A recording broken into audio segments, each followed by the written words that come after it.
what some of the possibilities might be and dare to dream about what could happen in this city that we all really love. And what we're really talking about here is creative placemaking, which is about community planning and development that is human-centric, that is comprehensive and locally informed. The creative part simply invites artists and arts organizations to join their neighbors in shaping the future of their community. So the notion was first introduced around 2010 and has since been embraced by foundations and consultancies and cities and towns across the country.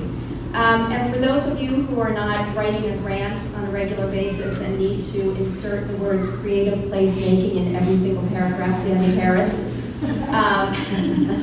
I am just gonna help to clarify it just a little bit more. So creative placemaking projects usually have 4 basic parts. They need to be place-based, that sounds pretty obvious. For instance, a block, a neighborhood, a town, a city, or a region. They need to consider the community conditions for all the people who live in that place and identify some community development change that the group would like to see. For instance, fewer empty storefronts in downtown Los Altos. Involve artists, arts organizations, or arts activities to help to achieve that change that they have identified. And finally, have a way to measure that change that the community is seeking. So this is, again, just the beginning of that kind of process. It is a fundamentally collaborative venture. As I said, engaging the community and stakeholders from the very beginning, and this series of events and conversations is part of that education and consensus building process. What other cities have learned from creative placemaking projects is that by leveraging the power of arts and culture, you can strengthen the community and drive social change. I think we can all agree that the arts are a critical element of the social well-being of the community, and there is a ton of research to back up that assumption. And the leaders of our cities need to consider arts and culture central components in policy and planning discussions. I do believe that's why we're here tonight. It's why I agreed to be a part of this conversation, and I'm hoping that we can help to move that goal in the right direction tonight. So, let's jump right in. Paul, given the little bit that you know in the last half hour, and the fact that you have lived in Los Altos, still live in Los Altos. So why Combinator provides seed funding for startups and seed funding at the earliest stage of a venture, of venture funding, and it pays for expenses while you're getting started. If a art plan, public arts project happen to be in your portfolio of funding options, and Los Altos came to you, what kind of project would really blow up your skirt and you'd say, I'm there and I am gonna help you out? I don't know if that would be really a match for Y Combinator. But no, I'm well aware. But as a venture capitalist, right, I can speak to it from a different angle, which portfolio. is the Generator, which was a space that we started along with that in Reno, kind of aims to achieve some of those same things in terms of, Y Combinator was created to just eliminate those initial obstacles, just to get people started, to get the ball rolling, and out of that. But early on, no one took it seriously. Like they thought it was. The original lawyers actually refused the work to even create it. But out of that, has come all these great companies like Airbnb and Reddit, and we wanted to kind of do this similar thing with art. And so with the Generator, what we did there is just make it so that anyone can come in. You don't have to be anyone special. You can be like, just a homeless dude who's looking for a warm room, right? And then get engaged in hopefully a project or something of their own, or another project. That, like mass projects are kind of interesting to me because a lot of them involve like literally hundreds of volunteers, including people who never thought of themselves as artists. And so I think, like, to me, the magic of it is, I'm an engineer, I don't really know anything about art, but the magic of it is that it can act as a kind of magnet that really draws people together in a way that they would not otherwise interact.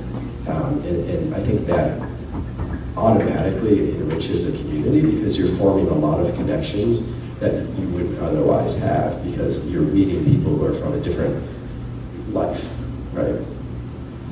So, yeah, Matt, you're going for your, that's where I'm going next. Maybe you could back up a little bit and tell us a little bit more about the generator project, and what your, what your motivation was to get it started, and what your goals are, and what the status of that is now, and how actually it might inform what could happen in Los Altos as well. Yeah, absolutely. I think, the generator roots back to this idea that if you can give people a place to create and help them find the resources to create, I think we'll all inherently create. It seems like a simple idea, but for anyone who's worked hard on creative ventures, the act of finding a space where you can paint, where you can lay fiberglass, where you can build 70-foot tall people buildings out of 190,000 pounds of wood, they're not reasonable things to do in most civic settings. And so, Paul's support has been brilliant in allowing us to take and introduce a creative ecosystem to everyone in Reno. And when I say everyone, I mean everyone. We have multiple residents who are bound to wheelchairs. We have a large number of seniors. We have kids who are running around on scooters, learning to paint and build with nail guns and hammers, learning to weld with us. The broad majority of the people who work on our projects are not artists. They don't have any technical skills. They're not tradespeople. And they can stand side by side with artists, with accomplished welders, and not just learn how to make art, but learn how to learn how to treat each other better. We've become a safe place for a lot of people who are transitioning from male to female or female to male, or who live in a space that's not defined by gender. We've become a safe space for a wide range of people to know that they can come in and they can forget about what happened in their day-to-day lives, and they can just create. And that creativity fosters an enormous community. We have copycat spaces now in Tel Aviv, in France, in Alabama, and there's a number that are coming up. The Tel Aviv space is actually a space that was engaged by the city of Tel Aviv through a number of Burning Man participants from Israel who built a project in 2011 at the generator to directly engage their refugee populace and their immigrant populace together, to work together on projects as opposed to having a very strong kind of animosity towards each other. It's had incredible success. In Los Altos, I think every city, like Los Altos, has buildings that they don't use, maybe old schools, institutional centers that don't have much of a use, that could be very easily repurposed for the creation of art. And you create the funding to ensure that the bathrooms stay clean, there's administrator cares. You track down the passionate people who are already in your community and give them support so they can flourish. Be Guild to Gaudi, be the Medici family to Da Vinci, and that will grow and flourish on its own. So, Paul, did you go to Reno, or did you go to Reno because Matt was there, or because that was an idea? I mean, you live in Los Altos. If this were an option here, would you get behind something like that? I mean, there has to be a person who makes it happen, and so how we ended up in Reno is kind of a long story. It sort of started out being involved with a Burning Man art project that was in Reno, and seeing, as I said before, kind of like this magnetic effect of it really bringing together people who wouldn't otherwise be interacting. And so we thought that was a really an interesting and impressive dynamic, and wanted to figure out a way to create that on a more permanent basis versus just kind of a few months in the summer or whatever. And then coincidentally ended up basically meeting Matt, who had built a really cool project, like a giant crashed ship at Burning Man. And it has that same quality where and I think this is kind of the thing that I see as what makes public art really good, is if it is this thing that just draws people in. Like, you see it from across down the street or wherever it is, and you look at it, you're like, wow, what is that? I want to go see, right? And that doesn't work if it's just bland and boring. If you see something that's like, oh, it's thinking, or like, what is that thing? It automatically brings people in, and they're all kind of looking at it together, probably taking pictures, probably taking selfies, maybe they're climbing on it, whatever it is, and then they start interacting with each other. So it creates a lot of serendipity.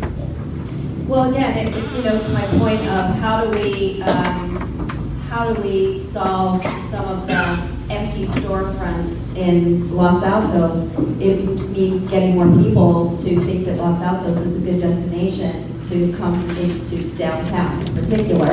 And often a monumental public art piece, like the Bean in Chicago, a super obvious one, would be that kind of attraction. And again, Matt, what inspired me about some of the conversation that we had before we got started here is your idea that, go bold, go big, think big, dare to dream, rather than some of these sort of distinct smaller pieces, like creating something big. Easier said than done.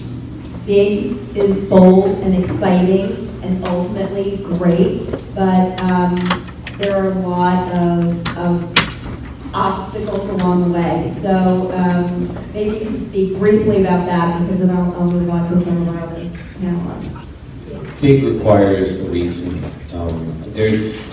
Within your community, there are probably thousands of people of all walks of life who have dreamt of doing something audacious. You create the space, you give them a path to the resources, all of you, support them, and they'll do it. And that's it. It's a bigger question, it's a bigger puzzle. They have to be a little mad, they have to be a little insane, but we are human beings. We built the pyramids, we built the Eiffel Tower, we built La Sagrada Familia. Let's just step up. We're still working on that. Yeah, 110 years, whatever it is now. We provide the space, we provide an encouraging ecosystem, and we bring in mentors. Paul's been a brilliant mentor. I've kind of collected this series of mentors that have filled in the blanks in my knowledge, share skills, let people be who they are, and they'll make amazing works. You take one of those storefronts and give them to a collective of artists who may be a mix of kids and adults, who may be professional, not professional, and you'll see it slowly grow. This thing will shift.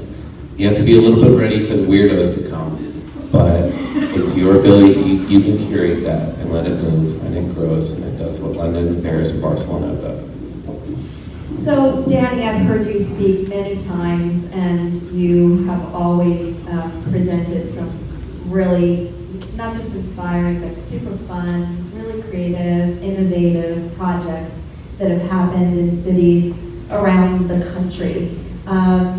And you've been in San Jose now for about 3 years.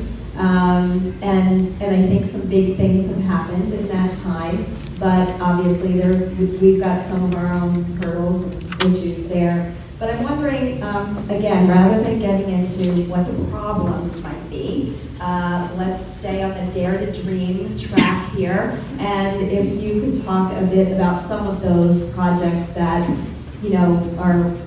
have really created change in those cities, basically due to the creation of those projects. Sure, thank you. So I want to stay positive, but I want to start with, a reality and provocation. The first one is that to arrive in Silicon Valley is to be disappointed. So if you are from the outside and you imagine the Jetsons or sort of colorful Google, everything, the reality is that we're suburban and strip malls, and we are sort of highways as far as the eye can see, because we never really built a place for people, we built it for cars. So I want to use that as a starting point. Which then leads to the provocation, which is, we work in Akron and Detroit, and I can tell you with a significant amount of certainty that there were a group of people like us who were sitting in Detroit 50-something years ago, believing that the wealth and the innovation and the talent would never end. Never in it. And that was happening in Pittsburgh and Akron and Gary. And so when I look around here and I see this incredible wealth and opportunity and innovation, which is here, maybe it's fleeting, maybe it's not, depending on what tea leaves you read, my main question is, what will all of this leave behind? You go to Pittsburgh and see what they left behind. You go to Detroit, you see Belle Island. You can go to each place that was sort of locked in peak wealth, and they actually built things that lasted beyond that. Today, Silicon Valley has built almost none of that. You can look at where our wealth is going, and it's not going into these areas. So again, that's sort of, I'm a product of a Jewish and Italian mother, so I have anxiety on both sides. So deep existential questions, but I'll sort of move away from that and sort of talk about the big opportunities. For me, where I think, and I think Matt is right, what is our vision? Who do we want to be when we grow up? Because we have all of these incredible things, and I can sort of talk to you about different opportunities in each city, but the reality is that, one, there's the vision, but two, there are the people who believe and are willing to run their head against the wall for 10 or 20 or 30 years, the founders of the High Line. Any of you have been to LA now and see this incredible progress that they made with the LA River. 51 miles of the LA River will become transformed over maybe the next 50 years with Frank Gehry and $1 billion from the federal government. When we look at these projects, and you can take Atlanta and the Beltline and the Green Line, there are these really significant big projects that were led by community leaders who were just maybe a group of friends sitting together having a beer and dreaming big. And so why is it that here we can believe that death is negotiable, says Peter Thiel, or that we can land on and colonize Mars, but the best we can do with creative placemaking, with all due respect to some of the projects here, is sort of the intersection of what would look like a one-night stand between a duty-free shop in Europe, and that becomes the new urbanism that we're building and putting in place. So I believe that there's opportunity for bigger, and I believe that it starts with sort of individuals who push and provoke their leaders to want bigger and better things. And so yes, I can talk about a whole series of ideas from rapid prototyping to big projects like the Guadalupe River in San Jose should be our, not just the LA River, but let's just think one step further. So right now we're building parks for current usage. And right now our kids are using parks with augmented reality, right?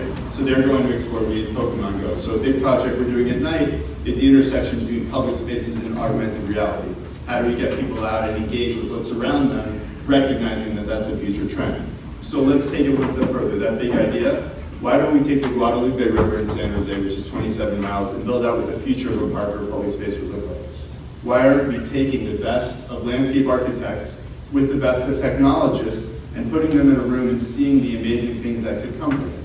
And so that's just one small idea, but with everything we're doing about art and placemaking and creativity, we are the place that has an incredible opportunity to think in an interdisciplinary fashion.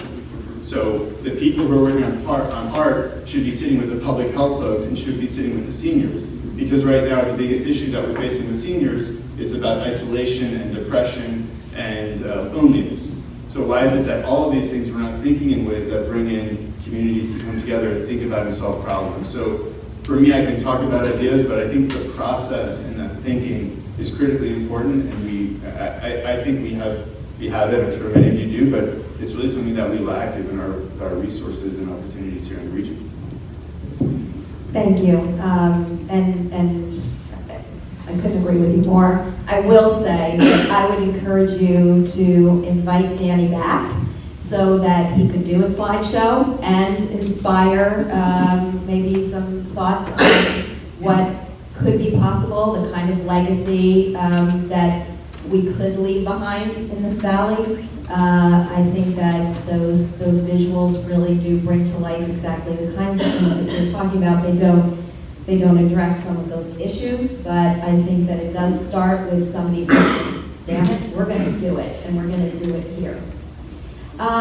So Chris, you might want to, at this point, start with some ideas from IDEO, or I did want you to talk about, even though you run a bricks and mortar science center where people come in and you have exhibitions there, but you also do a number of very robust programs that go way outside of the museum. The one that really caught my attention was the studio for public spaces, and I wondered, you could go in any direction you would like, my friend, but that was one that I thought might be of interest, particularly to this conversation.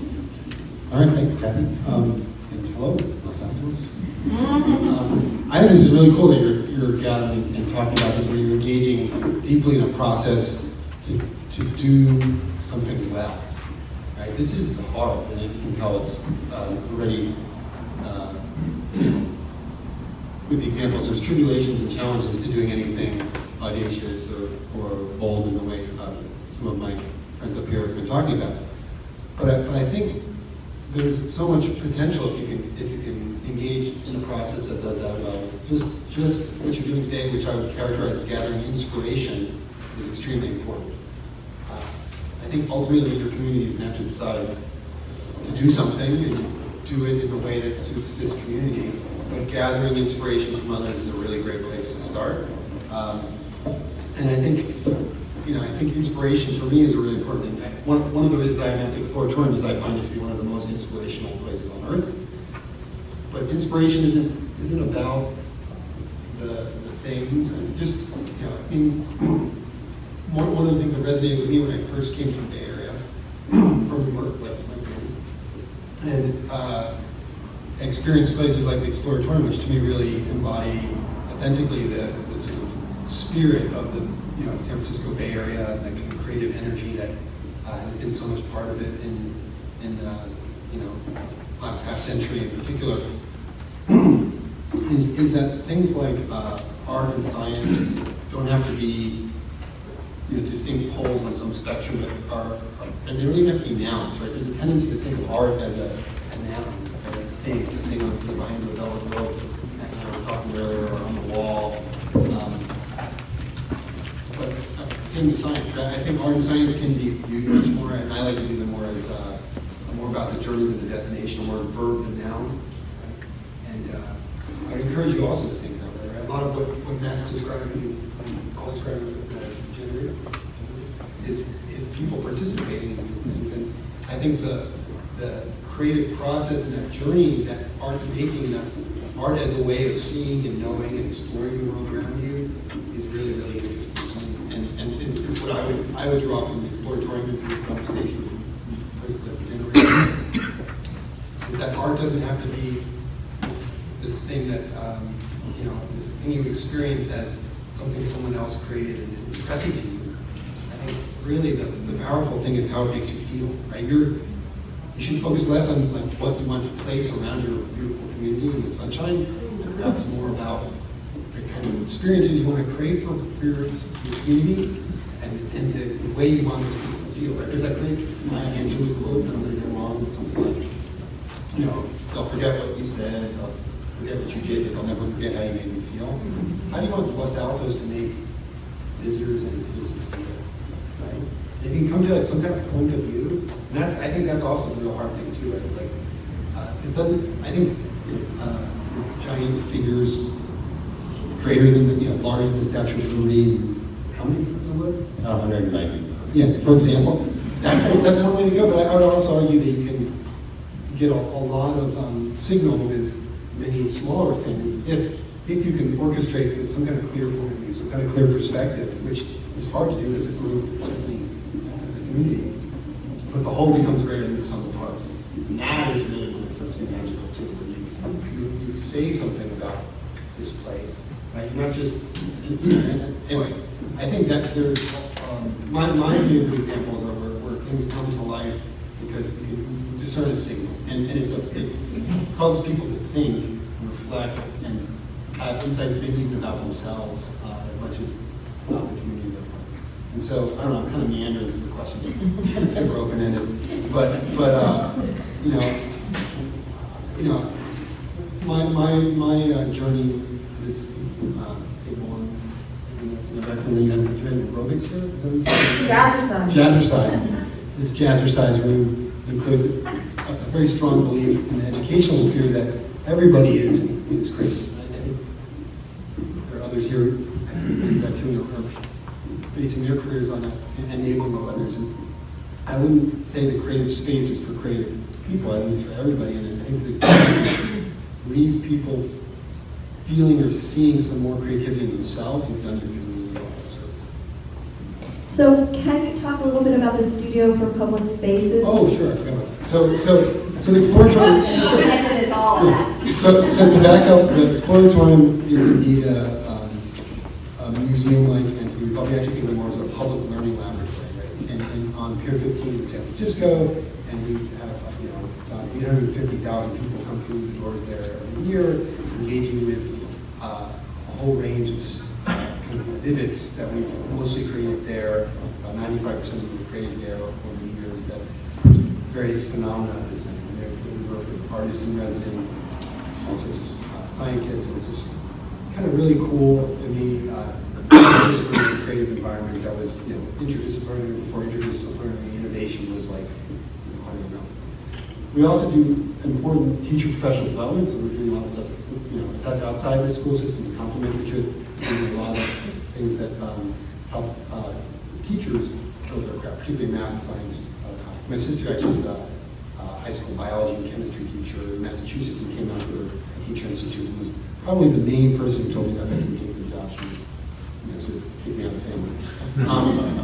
And we also do stuff out in the world. It's not in the museum nor enacting through sort of formal school systems and such. And Studio for Public Spaces is one of those. We also have a large group called Global Studios that works with other like-minded entities to bring our inquiry-based pedagogy and our kind of hands-on learning experiences to far-flung places on the globe, as well as to other parts of the community, whether it's on mission students or different parts of San Francisco. We have a mobile unit that the Studio for Public Spaces designed that's going around the public library. Took my daughter to co-op and but these are again similar to the experiences you find in the museum itself that are really exposing people to phenomenon and again we call it inquiry based, which is there's less of a providing an answer and more about creating an experience that invites the question and gets people connecting the dots themselves. Really, hopefully, if we're successful, it sparks curiosity and takes people on a little bit of a journey that allows them to discover on their own and make sense of things. And I think, again, to my earlier point, when successful, the transformative learning experience isn't transformative because they just learned something about the world around them, but it's transformative because they've learned something new about themselves. And they're a little more confident that they can indeed make sense of things and more likely to engage with topics related to science. So as part of the museum art world, I see museums engaging in these kinds of activities a lot. I mean, it seems to be like a new way, but I think that unless you are directly experiencing them, or if you're in the art world, it might be a little surprising to realize the kinds of activities that museums and arts institutions and artists and other arts organizations are actually bringing out into the community that aren't just the normal come in and we'll tell you, we know and you don't, and we'll tell it to you. That is all really changing, and while it applies to the museum world, I think that way of thinking can also apply to this whole process as you move forward in terms of the plan. Can I just jump in? Yeah, please. So I think just another important thing to note around this is that right now, 60% of millennials are choosing a job, or choosing a city before a job. So if you actually think about that, the competitive marketplace for place is going to just be incredibly more cutthroat over time. So right now, you're not choosing between, you're choosing between Oakland and Brooklyn, and these are how decisions are being made. So when you start to see that that's also driving choice in the way that, in some cases, developers, in some cases, cities, in some cases, the combination between the two, the other interesting sort of caveat to those examples are where you have either developer or company, sort of a reimagining of the developer or the company. So on the one hand, if anybody's been to Miami and seen the Wynwood Walls, which was created by Goldman Properties, which was really on the front line of developing a lot of neighborhoods, they led with art. It was always driving revenue and opportunity for them. And then the other three interesting examples are across Las Vegas, Baltimore, and Detroit, where now you have basically companies or individuals that are successfully or not basically taking on the responsibility of redeveloping the downtown. So Under Armour is doing it in Baltimore. Dan Gilbert from the Quicken Loans Companies and Rock Ventures is doing it in Detroit, and Tony Hsieh did it to mixed results in downtown Vegas. So a lot of it is just being driven by the fact that employees are there and they're trying to figure out how to keep them there. So recognizing that there's a difference here in Los Altos about the live-work balance, that's also an incredibly interesting model to look at about people who see the value in this and recognize that it's directly tied to talent attraction, retention, and driving revenue from development. Can I expand really? Yeah, sure, yeah. Kelly, guess what? All these institutions were started by effectively one or two people. The California Academy of Sciences was started in a man's house. These things that we do, these things that everyone does, these are a starter and a follower. These ideas seem so huge, but the Eiffel Tower was built by Joseph Eiffel to show off his steel. The man who built the Brooklyn Bridge died of the bends before they knew what the bends was. The Statue of Liberty was the first crowd-funded project that has a famous letter from a small little girl who donated $1 that said she saved up that $1 for a year because she loved it so much. Whether or not your institutions, that your state, your city, your county engage in these things, each one of you has a valuable idea that you can engage in. And if you follow that passion, if you drive it forward, someone else is going to love it. Art's a love affair. So engage in it. Be ready for it. Chase it down like you chase down every other thing that you've loved in your life, and it will happen. And the city will grow and become amazing for it. Okay, we're done. You should have saved that. But you're absolutely right. I'm going to bring it down just a couple of notches there. Are you talking about budget?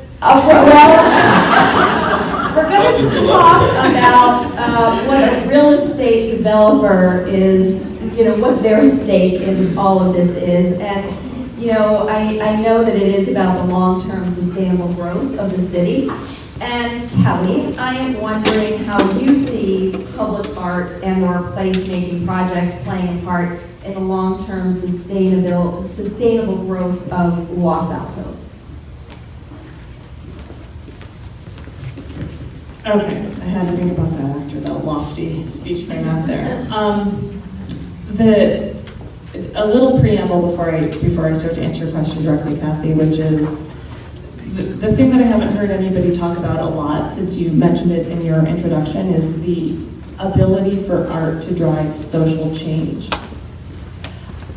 I grew up in a weird Victorian arts community in Western New York called the Chautauqua Institute, which is a perfect example of architecture as art, right? I work in a world of the built environment and architecture. And so the Chautauqua Institute in Chautauqua, New York, there's other transient ones around the country historically, it is full of adorably, historically preserved Victorian homes, all built between 1880 and 1905 or something like that. And it's highly protected.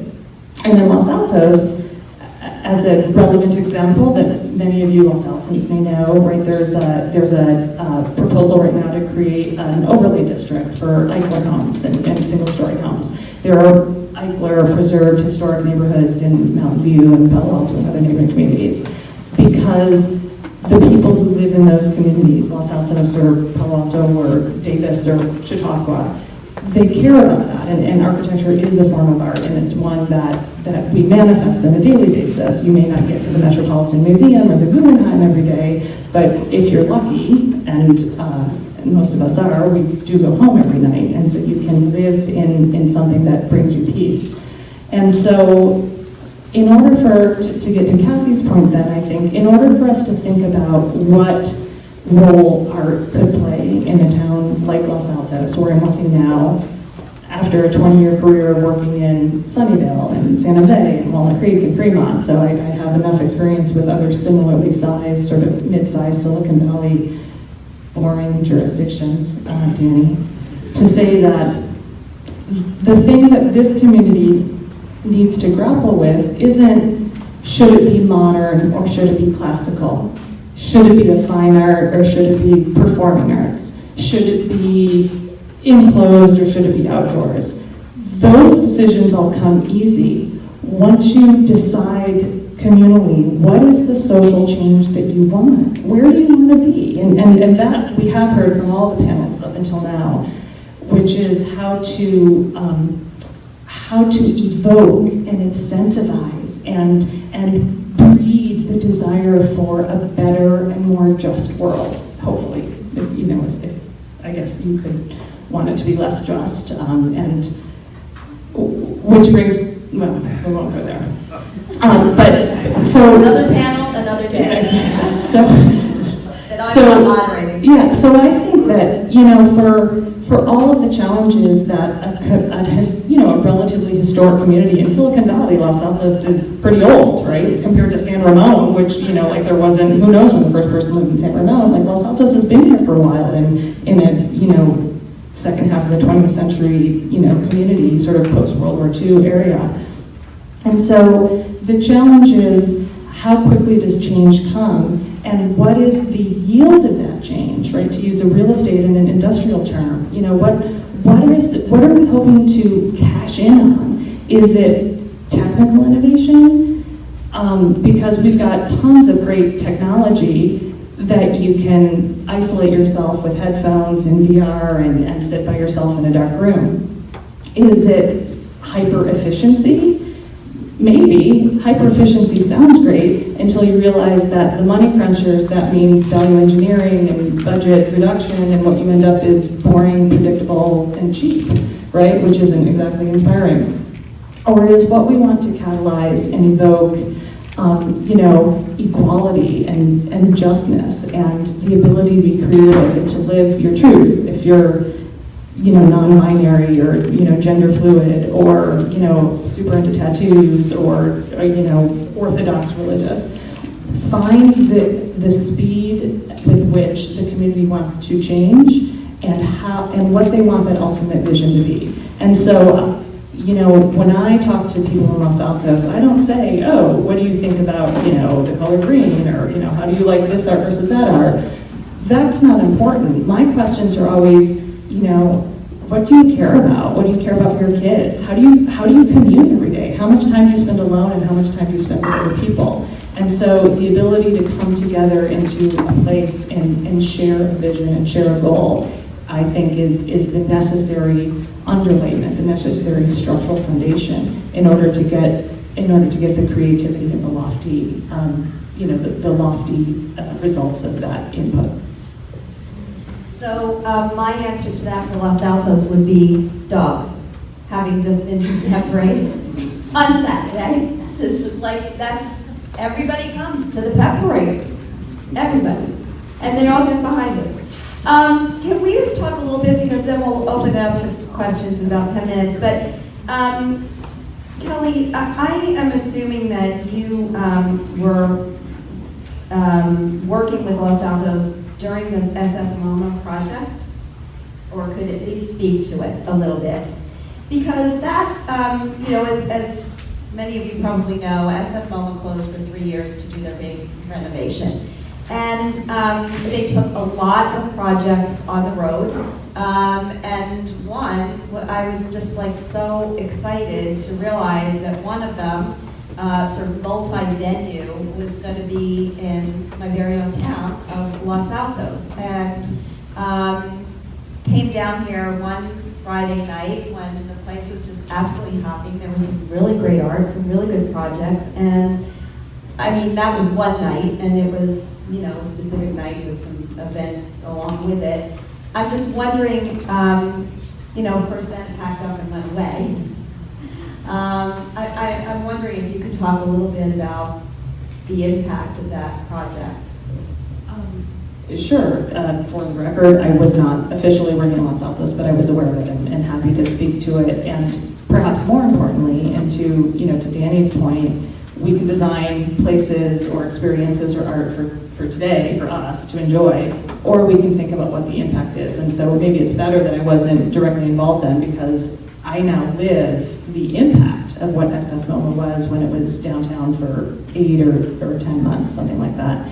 And I can tell you that it absolutely spoke to your goal, Cathy, of sort of speaking to economic revitalization and the empty storefronts and the, energizing, what the changing economy and the changing preferences of the downtown population, whether they live here or shop here, they're not doing the same things downtown that they did in 1964. It's simply true that, you don't do the same things. You don't buy your bread and milk every day downtown the way you did.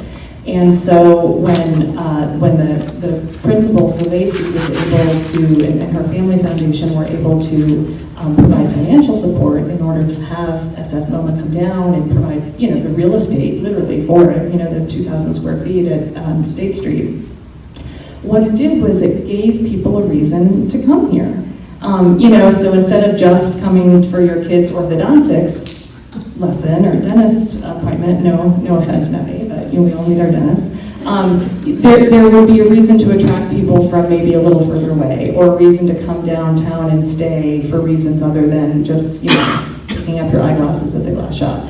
And that was the transformative, to me, the things that I've heard, again, on the real estate side, that's the transformative effect of that, is it created a singular shared reason to be in a place with other people, to share an experience, whether it was for 10 minutes or 110 minutes.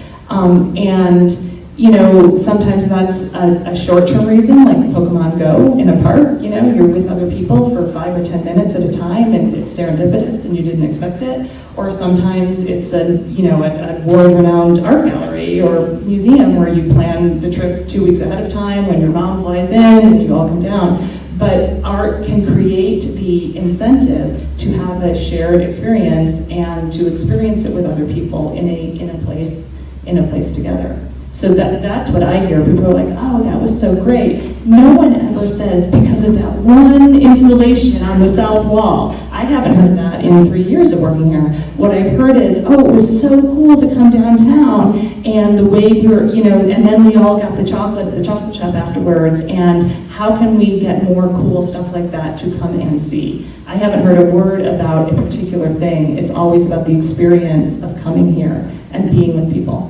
And the connectivity, which is really, I think, the big kind of incentive for people to come. I mean, it's so ironic that we're all connected globally and yet so isolated through that very act of connectivity that we really aren't that we really aren't actually having human contact with each other, even though we might be speaking to hundreds of people every night through our devices. So my gallery, the Institute of Contemporary Art in San Jose, grapples with this same issue of how do we, without turning into a YMCA, because that's not really what I want to do. I mean, it is about the art and it is about the accessibility of the art, but how do we make that art organization, that place, a destination and a forum for connecting people and ideas and conversation and dialogue. Our little neighborhood is transforming. It used to be really auto dealerships and mostly auto dealerships and some creative design firms, but no real retail space that was activated. And now they're building 3 residential projects, one that just got finished, about 250 units, one that's about to break ground, and another next year that's going to break ground. And now all of a sudden the ICA has gone from needing this big megaphone to get to people in Los Altos and Palo Alto who would rather, quite honestly, turn their cars to the north, to being trying to figure out how to be a neighborhood resource. And how we get the people from right across the street to come in and engage with the art and think of us as a resource. And I look to how, what some of the projects could be in Los Altos that would do the same thing. Palo Alto has Pace Gallery now. Why couldn't Los Altos have a like gallery, and from that springs others. I remember when I first came to the ICA, Jack Fisher, God rest his soul, who was the art critic at the Mercury News, said, well, would you be upset if another gallery moved in down the street?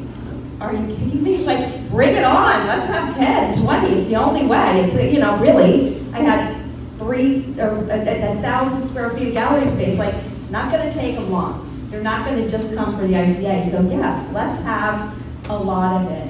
And I just wonder, with the, the proliferation of online shopping and your ability to get your linens and your eyeglasses and almost anything you want online, that, maybe that retail model is changing a bit to something where if you're offering something truly unique, one of a kind, perhaps even made by somebody here that you could meet and talk to about it, that, that might be something that would be a good idea to be thinking about in terms of Los Altos. So, any other comments there? Those hurdles seem, initially when you think about creating a small gallery in Los Altos, think about it less as a gallery and more of a creative space where there's art. And there are buildings that are here that the city has possession of that could be used for an entrepreneur, someone with an interesting idea that builds equity in their model that allows this small first stage of art to grow out of it. I don't know how many of you know that there's actually a really cool little water tower behind here with little peach baskets and kind of the evidence of the city. If you take those things, those little spaces that are historical, and then you bring in some new ideas, some new art, some new people, and give them a chance to succeed. It may only be for 6 months, a tech space for an art-related institute. And you reduce those barriers to entry. Primarily for artists, the biggest barrier to entry is going to be cost. We spend $300 on an oil painting that we sell for $100.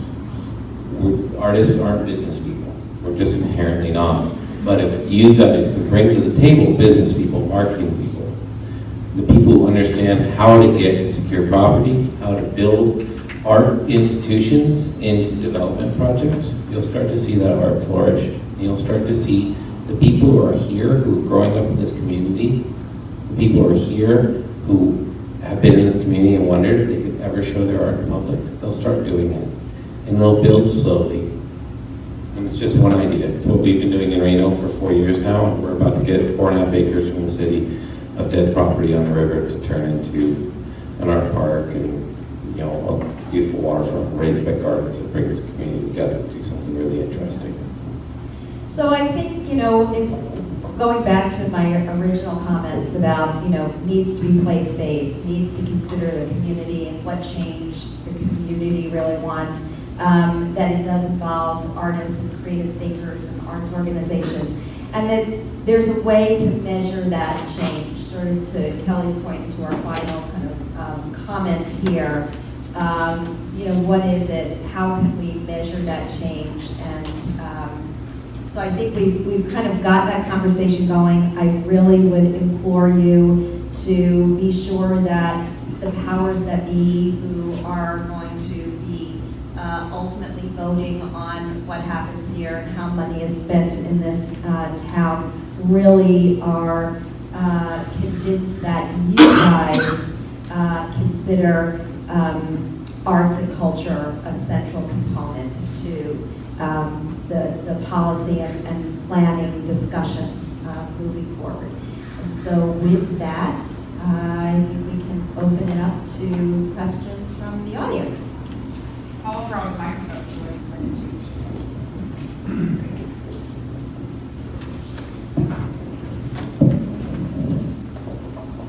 Hi, my name is Pat Marion.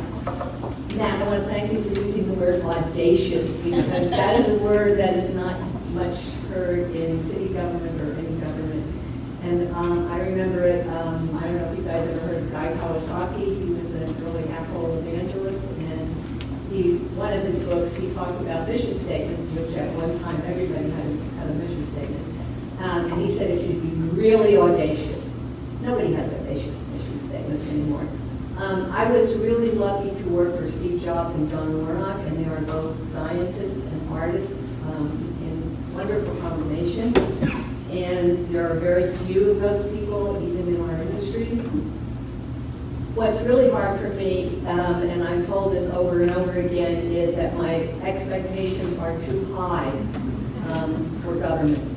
That the kind of people and the speed at which things should happen and the decision-making process, that's not how we do things in government, and I should lower my expectations, and I don't want to do that. But right now, we have this group that's talking about a public art plan. We just have some really ugly placemaking signs that are going up in the city that look like they should be for the Safeway. And we have a visioning process totally separate from this art planning process. And I don't think anybody in the city really has a vision. I think there are so many groups that are just going head to head. There are the people who don't want anything to change. There are the people who want growth, but nobody knows how much growth is good growth. We need an audacious vision for this town, and I don't know that there's anybody in this town who's going to give it to us. And as far as lobbying the city council and anybody else, lots of luck with that, because they listen to us, and we're at each other's throats, and we can't compromise, and we can't get anything done. Just getting the signs done, these hideous things, has taken 4 years. They were approved in 2013, 4 years ago. And now we've got, we can't decide on a community center. Everything just sort of falls apart. So I don't know how we can be audacious when we're dealing with government. Can I just chime in on that? Because Please. we do a lot of work with government, and I think that when I first started, my thought was that our biggest challenge of working with city government was the fear of failure. Because if you look at it, especially in San Jose City Hall, everybody gets one floor but the attorneys who get two. So it sort of talks a lot about how things work, and especially here we like to sue each other. What I realized over time was that, one, you actually have a lot of great people who go into the city with the right set of intentions, and there's sort of structures in place that challenge creativity in different areas. But then what I started to realize is that part of the fear that we actually started to see was the fear of success. So we started prototyping and working on a number of models, and then when they landed, there was this kind of oh shit moment in the city, which is, now this works, now people are going to start to expect it happening, and it's not always a set of resources, but it's a question of restructuring. So one of the ways that we started looking at that is that, I love Detroit. If anybody been there, there's sort of this wonderful richness to it, and especially now. But they brought in a new planning director, a guy named Maurice Cox. The first person he hired on his team, this is the person's title, is they're the director of yes, exclamation point. Just imagine what it looks like for a city when they realize that whatever the change might look like, but they're going to publicly face an employee whose focus is director of yes. And what that changes in terms of the mindset of the community, or the notion of what innovation looks like. So those were kind of two big takeaways that I saw, and yes, you know, the best and brightest may go to the White House sometimes.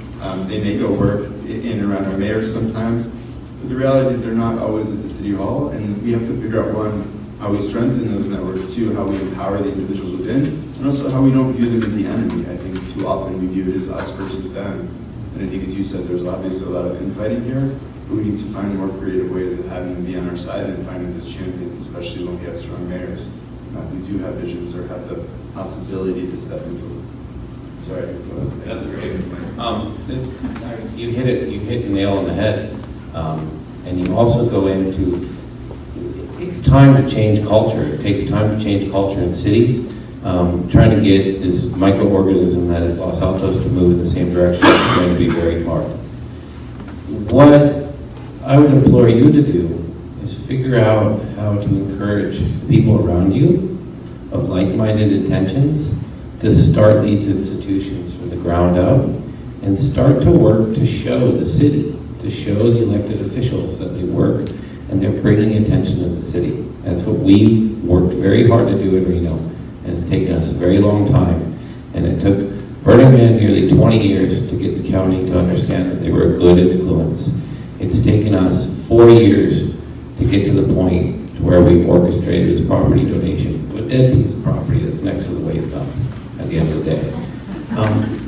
Engage those people who are passionate and find a way to find a compromise to support them, whether it's in your backyard, whether it's in a business you might own. And there's lots of little simple ways to start moving. If we're all ants with a little grain of sand, pick where you're going to put that, and together you'll build a new city. Awesome setup and question. One thing I'd add to what's already been said is, well, I think you should aspire to the audacious. I would recommend prototyping your way forward. Try and lower the anxiety bar a little bit by trying things, agreeing together to do something on a temporary basis or in a smaller area, and try and create authentic enthusiasm once that's experienced.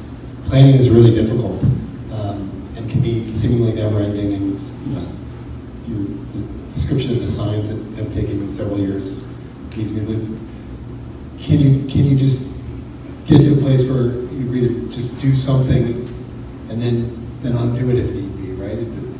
I think somehow getting past the high stakes feel of all these things is a really smart place to go. And so spend more time talking about process and potential roadmaps and don't try and jump all the way to audacious in a single bound.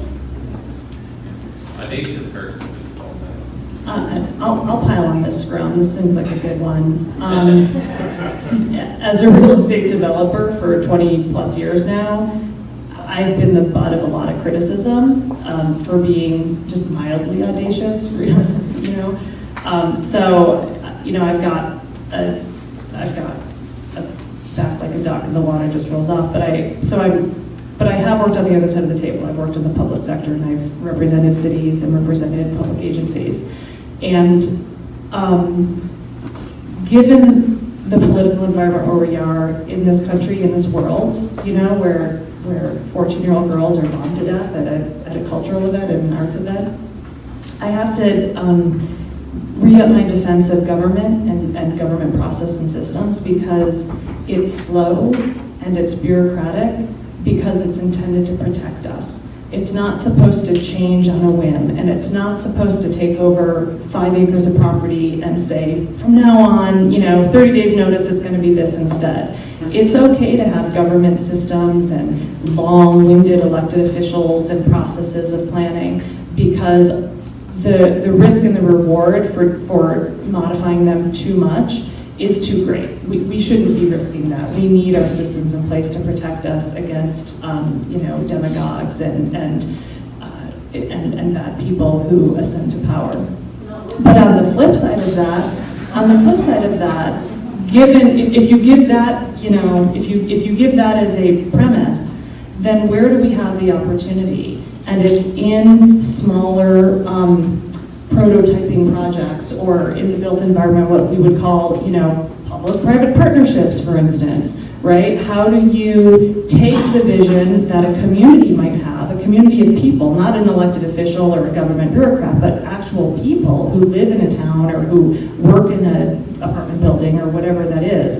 How do you take that vision and implement it without 5 years of process? And that's by finding a sponsor, finding your Medici, finding your muse, and somebody with the resources, whether the resource is an empty storefront or an accessory dwelling unit where they can house an artist for free, or for $250 a month in rent if they can't afford it, or if it's sponsoring an artwork or paying for materials.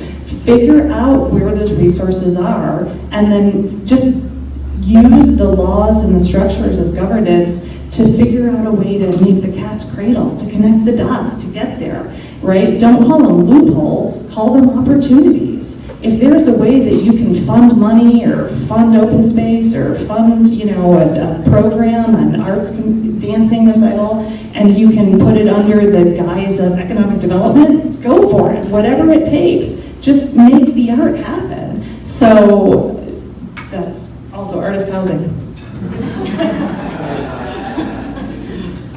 All right, well,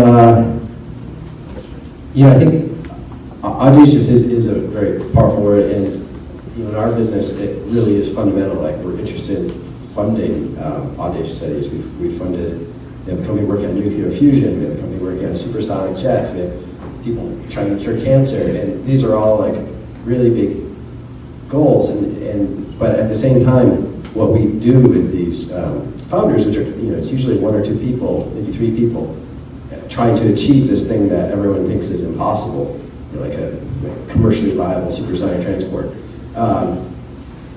The thing we always push for is just like, what are you going to do today?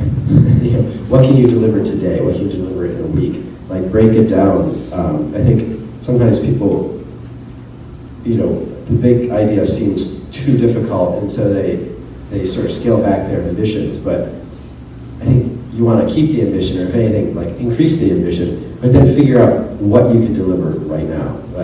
Like bring it down to something really simple. And there's always like a worse version of whatever you want to do. I like to sometimes tell the story that the Gmail, the very first version was, I wrote in like 1 day. It sounds impossible, except it was really bad. But I, released it out to everyone and kind of iterated from there. Yes, go ahead. I almost feel like I should say, hi, I'm Mary Lynn, and I'm a politician. I'm the vice mayor of the city of Saratoga, a city not too different from the city of Los Altos. And I have a vision. I have a vision. Last year, fortunately, with the vice mayor of the city of Saratoga, we asked the city council, the other remaining 3, to let us form an ad hoc task force to look into forming public art and do that discussion. Thank you for bringing the idea of toning it down a little bit, because we did have to start early. And this will be getting to a question I will be asking going forward, and it has to do with prototyping, which you both have brought up. This year we succeeded in making it into a committee, so we're solid, and as long as we can keep the recession at bay, folks, which is huge and an important factor in any city government, we will go forward. It may be a few more years before I can actually see that we will become a commission, but that's my plan. You have talked big ideas. You've talked Burning Man. The best that Saratoga has right now, and I'm going to promote it, is wine tasting from any day, any time. It's really great. Nothing wrong with it. Nothing wrong at all, and we have pet parades some years too.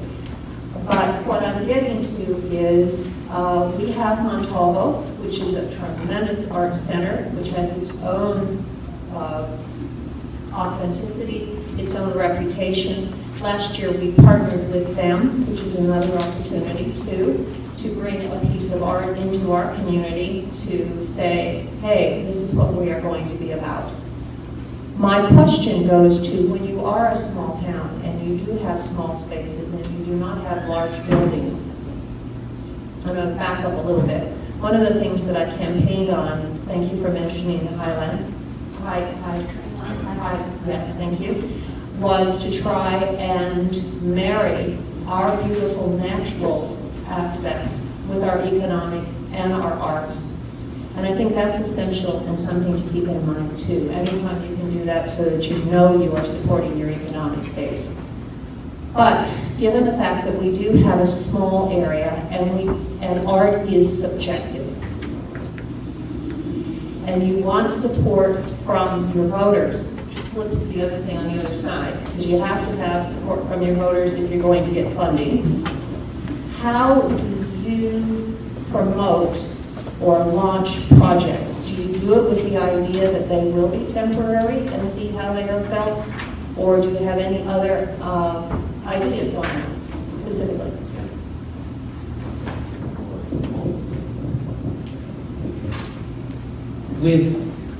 I grew up on the North Shore of Tahoe. One of the things that I always wished I had permission to do, which I didn't realize I needed permission to do it, was to go out in the woods and make art. So there's a lot of places where it's just someone waiting for permission. We are in a society of rules, and a lot of us, even the rebels, have a hard time knowing what rules we can break and what risks we can take. So set up small places, little spaces where people can come and make art and grow from there. Temporary is beautiful. The space wheel we built will be installed in Reno at the beginning of July, as long as this delay that's being really annoying doesn't get us. And the city will end up spending about $70,000 for it. We're looking at selling it for $33 million. There's a big difference between those two numbers. And one of those numbers is just the cost of installation, because it's temporary. There's a city engaged, it's a community we love, and that brings those numbers down for our audacious works. If you empower people, give them permission to make works of any scale, because audacious doesn't happen overnight. There's a risk of death with the work that we do. A lot of people should not take that risk. But let people build up to it. Create spaces, make it happen. Promote with your small budget. You don't need to throw a lot of money at it. And let it grow organically, and it'll build. And if you stay dedicated to it, if even a handful of people are in it for the long haul, and they're playing the long game, it'll move. And like everything, it grows in time, like a seed. So, Vice Mayor, I think to your point, I want to sort of suggest maybe two models. So the first is Grand Rapids, Michigan, which had an archives. And so what they did was they put a significant amount of money into basically letting the entire city be a canvas and bringing in both local and outside artists to sort of turn any space that they could make available, from a garage to a vacant storefront, a gallery that's now people from around the world travel to. So I think one piece is really looking at the assets you have and maybe the assets you may not think you have. And that's one sort of stretch model. And then the other model that may be more of the sort of scale, as Paul would suggest, is if anybody's been to Philadelphia, there's this incredible transformation of the waterfront that's been led by the Delaware River Waterfront Conservancy, and that really started with a group called Groundswell Design. But in short, this was an area of the city that was separated from the city by 12 lanes of the interstate. There was no public transit that went there. What they did was they worked with a group called Groundswell Design to build in the summertime a sort of a pop-up beer garden. Is an underwhelming way of describing the beautiful thing that they've done. And it went from basically 100 visitors a week to millions, and it started bringing revenue. But all that started with sort of this idea, like a lot of what we do is like a circus. And now the circus has gone away, but we can come and go, and if you don't like us, we're gone. But the point is, we want to try to create a sense of irresistibility. And just that one element around politics is, we've taken that approach of the Groundswell Design and actually brought them in to reimagine Plaza Cesar Chavez around the Super Bowl. And so we did it, and it was expensive, and over 10 days we modeled it, we measured everything to see what people would use. We did a lot of community engagement before, but it was always built that it could go away. So on the second night it's up, I get a call from a council member about 10 in the evening. And he calls and he says, I'm really disappointed. How could you do this and not have local beer on tap? So just think about that for a second. The council member's not calling me to say, how could you do my part? People are angry about it. But the notion that you've now created a new model for normal and they want to tweak on what that looks like. Again, all of it's something that could go away, as Chris said wisely, in terms of the rapid prototyping. So I think there's that element of when you bring people in, but you start to work it to make it irresistible based on what you have, based on the notion of temporary, and whether the notion of that sort of regular festival is of interest. There are just a few options that we've looked at that have been successful that might be relevant as you think about your future.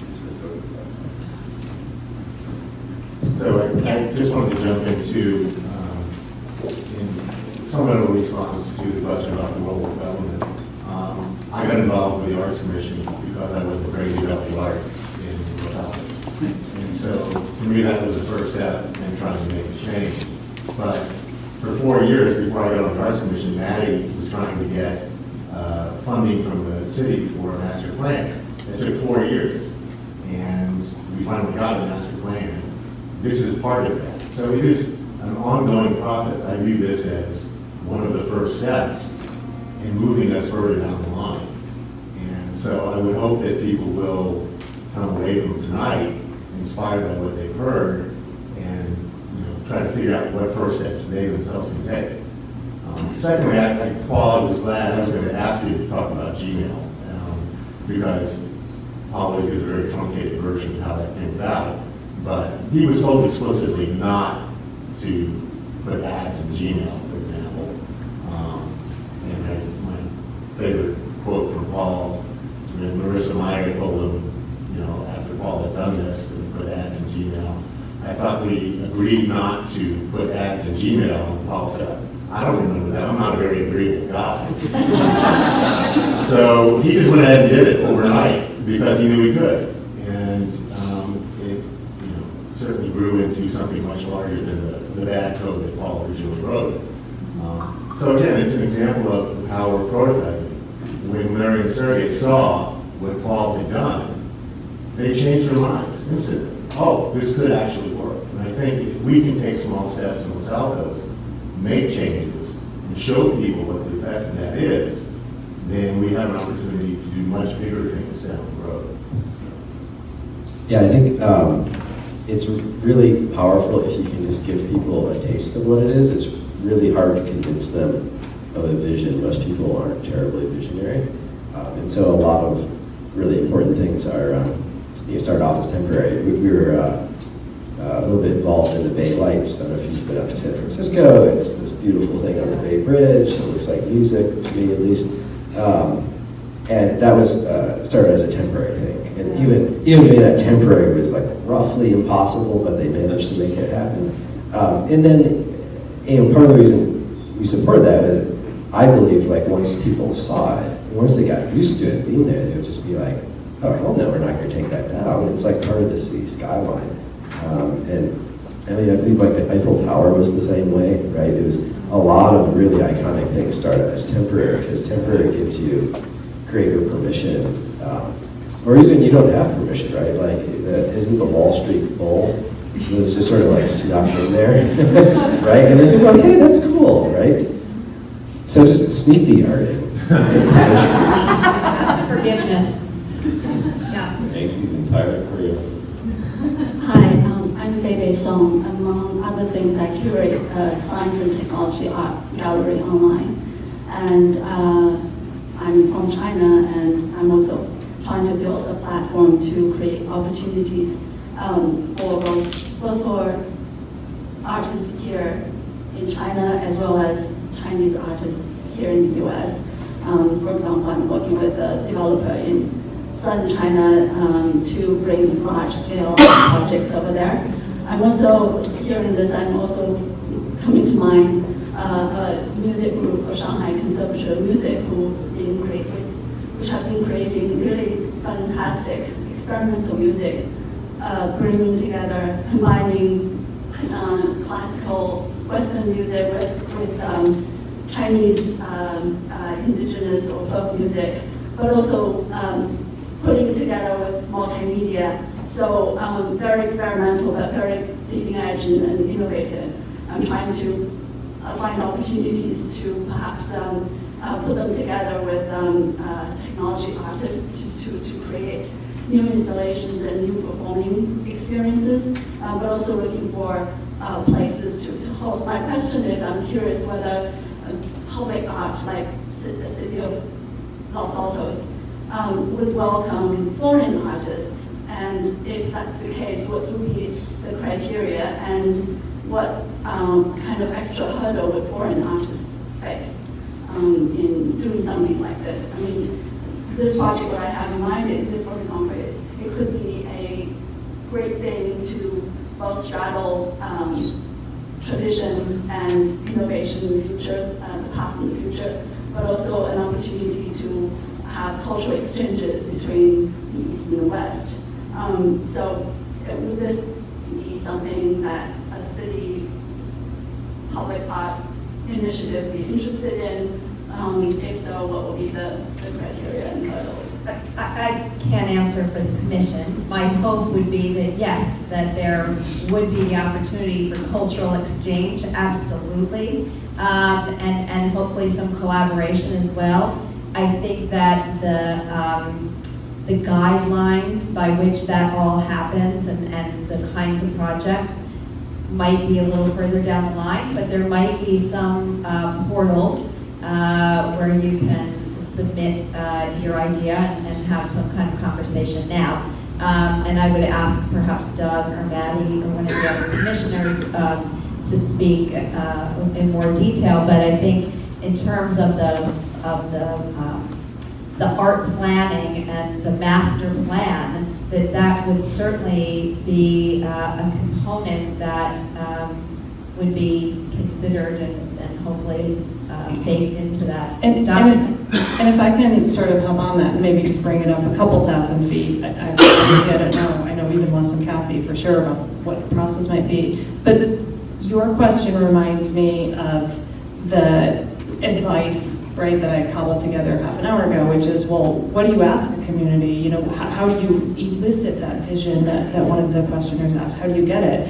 And, you know, it would be it's easy for me, probably easy for many of you to imagine a vision statement, which is, we want to showcase as much culturally diverse art as possible.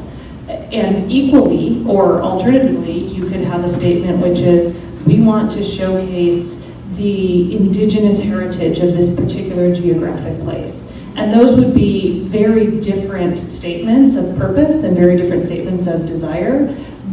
And surely the art and the energy around accomplishing them and manifesting either of those would be different and would yield different things. But probably the process of getting there would be the same. So if this town, you know, back to the Los Altos question, if this town says, we're in the center of Silicon Valley, we acknowledge that we're somewhat underwhelming as a region, and so, you know, here's how Los Altos is going to try and bridge that gap. We're going to fill it in by being the historic, you know, center, the San Pedro Square, right, with the Adobe hut, or we're going to be the shining light of, you know, future technology, and it's going to be like, you know, Times Square or the Bund in Shanghai or whatever. Or the diversity of the demographic. Or the diversity of the, absolutely. Far more so. Right. Exactly. It's like, you know, we are an immigrant community, and we're made up of immigrants, and our most famous companies and our iconic products that have made us what we are. So I think there's a way that the community can state what the shared goal is, and then the art will fill that up like helium. You could show it at the generator. You could show it at the generator. We have a giant space for doing exactly what you want. Fantastic. Make it be a seed, and then everyone else can see it, see if they love it.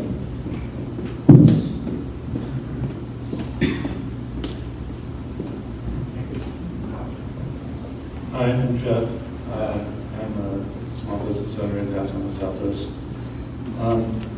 One thing that I'm hearing a lot about is sort of the idea of how to grow something from temporary to permanent, but it's about creating some sort of buzz. Being one of the younger people in the room here, I'll tell you, not quite a millennial, but we have a short attention span. Younger people have a short attention span. That's why people love Pokemon Go. That's why millennials love Banksy, because something that's temporary, that is there for a finite amount of time, you go out to see it, you take your friends out, you go. It's like, and then it's going to be there. You can build a beautiful sculpture, you see it, you take your family to see it when they're in town, and it's sort of loses its buzz. So I agree that once we get something going, it's great, but the people in this room are, if we're here, and thanks all of you for being here, but the people in the community are here because we're at least open to the idea of improving the art here. So my question is, for the people that aren't here, or for the people in government, or for the people that we need to convince to get just a little step going. But I thought it was funny at the beginning, actually, no, I should get to it. What's the most valuable, this is for, I guess, Danny and Paul and Kelly, from not an economic standpoint necessarily, but there has to be some return on investment. There has to be some value. It's great if you have a philanthropist who will just give money for art for the sake of not making something big that people come for. But generally, is it connection? Is it the potential to get like a boiling pot for ideas? Is there a tangible return on investment that you guys can use to sort of bait government people or people who might fund it to go for something small just to get a seed going? Yes. I think maybe the High Line is now the most visited destination in New York. It cost $250 million. It's brought in $2 billion of economic revenue, 12,000 jobs. It's a very different model than in Los Altos, but so yes, everything that we do in San Jose that's focused on public life, which in essence is how we build the city for people, is driven by public health goals, mental health goals, economic development goals, talent attraction retention goals. The notion that you should engage the corporate social responsibility arm of a local tech company is wrong. You should engage their head of human resources or their CEO, because what they're seeing is that their employees, especially their young ones, the millennials, don't want to be here. And I think that there's a limited time span of how long they're going to be willing to spend arguably the best years of their life stuck on the 101, which if and when this region goes away, will be the historic landmark of what we've left behind. So the way that takes us back and forth. So I recognize where you're coming from. I sort of think maybe differently about the notion of permanence and temporary, but everything we do is driven by those models meeting people where they are, and the best thing you can do? Take people from here to the place that's most aspirational for where you could be. We just led a trip to Guadalajara, Copenhagen, Toronto, Portland, Chicago, New York. But with each of them, you go and you focus on something specific. We don't go to Copenhagen and say, let's be like Copenhagen tomorrow. We go and look at the bike and public space infrastructure with actual tangible steps about where San Jose is and how we move them towards a public life agenda. So I think with that, there's sort of a number of pieces there, but it's, you need to measure everything and figure out how you move it forward, and also have those aspirational elements of people to be able to the right models. We probably have time for one more question. Is there anyone else who's burning? My question is, you commented about drawing out creativity, and everybody is creative, and I think the process for us doing the public art master plan is to try, this is such a small group of people, but we'd like to reach a larger group, and also how to get our city government and our city staff to get into that creative mindset too. Do you do workshops? How do you do it? How do you get people to realize that they are creative? This would be a long answer. Is that working? No wonder my mic wasn't. All right, I'll give a short example, but I do think one answer to your question is engage in a process and get people to kind of participate in roles that might not be their normal day-to-day role, right? So I often talk about sort of modalities of behavior. And one example of that is, I think, good creative process has both moments where you're divergent, right? You're expanding the number of possibilities, you're creating options, and it has moments where you're convergent, where you're making decisions and choices and narrowing. And bad creative process, in my experience, tries to do both of those simultaneously and does neither of them well, like in a group setting, because you're talking about collaborative work. So one of the lowest hanging sort of fruits in collaborative process is just getting in sync about what stage in the process you are and what kind of behaviors are constructive at that moment in time. And we go very long into this, but what I see happen most consistently in those kinds of things, everyone gets together and everything kind of just becomes a sort of a meeting. You'll have some people trying to be, in my particular example, divergent and coming up with lots of ideas, throwing out, and other people trying to exert their judgment and be, in decision-making mode, and instead you have a pretty bad meeting of doing both of those things. And so getting in sync or agreeing about, okay, which sort of sequence are we going to go through these different kinds of steps to get to a result? Because both are important. You're going to need people who might have deep technical expertise or financial insight or whatever to be very judgmental and help you make good decisions and choices. But you probably don't want them to do that in the first meeting, right? For example, anyway, I'm trying to give you a quick answer to a long sort of thing, but basically it's about being process mindful and getting in sync across the group about which sort of behaviors are now. Because ideally you'll have some of the same people show up at different moments in a journey together and remarkably show up very differently and participate very differently to help move the ball forward. Right? Does that make sense? You want to We do a crazy idea where we'll ask everyone to think of their craziest idea and not ask for feedback. So just sit down and then we'll have everyone declare it. And it sounds like a silly, let's all work and throw out crazy ideas. But when we're thinking about our projects, all these crazy, stupid ideas come out. Most of them are terrible. They're remarkably bad. And we ask no one to judge it. And you put everything on the table, and you step away from it for an hour or two, and then you come back and say, can we do any of these things? The important part to understand about that is it's not just that, because I think that's one modality where you want to generate lots of ideas, you want to sort of defer judgment. In fact, IDEO made very kind of well-known these sort of brainstorming rules they use, and that's because the brainstorm is a mode where you're generating lots of ideas. But to be clear, any company would get nothing done if that's the only way they operate, right? You never get anything done. It's just as important to have moments later where we're like, okay, now we're not going to generate any more ideas, right? We're not looking for more options. We're looking to take this sort of portfolio we've created and really get crisp and clear about what kind of criteria we're going to go through, how we're and start to narrow. Otherwise, you have a similar but very different feeling where you just kind of circle back and keep, running around in kind of the open-ended space.